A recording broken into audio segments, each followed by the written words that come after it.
Sekarang teman-teman kita akan melanjutkan pembuatan financial modeling dan analisis kita. Nah, selanjutnya yang mau kita lakukan adalah mengisi data tahun 2016 dan 2017 menggunakan data yang udah kita provide nih di tab research. Sehingga teman-teman bisa pencet control page down, lalu teman-teman bisa copy blok ini semua, lalu copy control C, control page up, lalu pindahkan ke sini. Nah, untuk nge-paste atau paste ya mungkin sebutannya teman-teman nih. Itu kan biasanya orang pencet Ctrl V aja. Cuman di sini aku mau cobain ajarin ke teman-teman cara yang lebih advance ya, yaitu dengan paste spesial atau paste spesial. Pencet Alt E lalu S.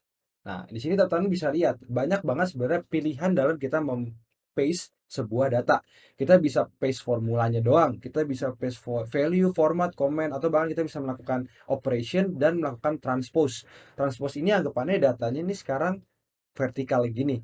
Kalau kita paste transpose, nanti datanya akan menjadi horizontal kayak gitu. Nanti kita akan menggunakan ini sepanjang modul ini, jadi perhatikan ya. Nah, sekarang kita mau paste as value aja atau V. Jadi kita pencet V, value.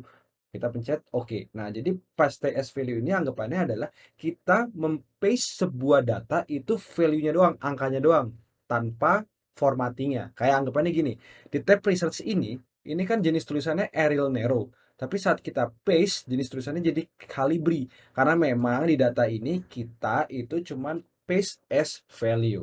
Nah, lalu selanjutnya yang teman-teman lakukan adalah ini kan bentuk formatnya itu masih angka tulisan doang. Kita mau ganti menjadi number kayak gitu. Jadi pencet Ctrl 1 untuk bring up ini number, lalu kita masuk ke pilihan number. Nah, kita mau ada use 1000 separator. Jadi ada pembaginya ya, atau misalnya ada pemisahnya. Jadi kalau 1000 tuh bukan cuma 1000 tapi 1.0000, jadi lebih gampang. Lalu decimal placesnya 1, dan kalau misalnya angkanya itu negatif kita tulis minus kayak gitu ya.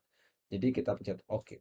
Nah, the next thing we wanna do adalah teman-teman lihat kan ini kan revenue COGS lalu hasilnya gross profit. EBITDA ini juga merupakan hasil dari pengurangan antara gross profit dengan selling general and expenses. Begitu juga nanti EBT atau earning before tax dan net income. Nah, kita mau yang bentuknya itu totals atau sebenarnya itu penjumlahan, itu tuh bukan tulisan kasar atau maksudnya bukan hard coded number. Jadi bukan yang ketik. Ini kan 4880 ini kan ketikan. Kita maunya itu rumus supaya lebih dynamic ya, teman-teman. Jadi kita hapus nih semua yang bentuknya adalah subtotal kayak EBITDA, gross profit, EBT dan juga net income, lalu kita ganti dengan rumus. Rumusnya ya teman-teman bisa tahu lah, ya kan? Gross profit adalah revenue kurang COGS. Pencet Ctrl R, kita copy ke samping. Begitu juga dengan EBITDA. EBITDA rumusnya adalah gross profit kurang selling and general expense. Kita pencet ini, kita blok, kita Ctrl R, copy. Lalu juga earning before tax, itu kan rumusnya adalah EBITDA kurang depreciation kurang interest. Ctrl R.